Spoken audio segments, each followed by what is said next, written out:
What's up, everyone? Today I'm going to give you a little tip when you're entering the Petra Visitor Center to see the World Wonder to avoid a surprise charge. So once you enter and get on the dirt road, there'll be a bunch of guys with horses that will say, "Oh, this is included in the ticket." Now, first thing I did was I ran it through ChatGPT. That's, I think, one of the first things you should always do if you're ever skeptical, or Grok or any of the other tools, and or check the web, check the internet. But basically, turns out while it is technically true, they expect a tip, like 5 to 10 JOD, and it's best if you nail down the price beforehand, so you don't get pushed into or forced into a much more expensive offer. So typically I will say no, and they'll generally peel off.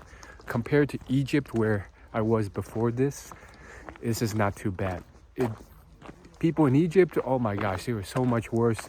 They would follow you around forever. They would just keep talking to you, and for the most part they'll peel off after you say no a few times and just keep walking.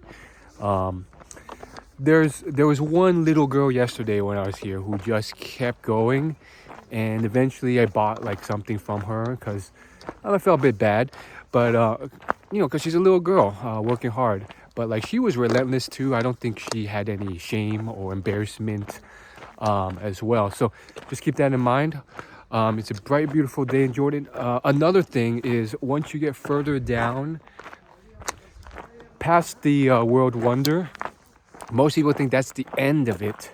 But if you keep going, on your right, there's a path that leads way further down. You can see a lot more historical sites, including the monastery.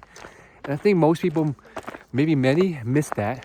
Once again, I had to reference my AI tools, because it's such a hidden path that most people just think that's it, and then they turn back. But no, that's just the start of all the historical sites here. Now, on your way to the monastery, which is a fairly long walk,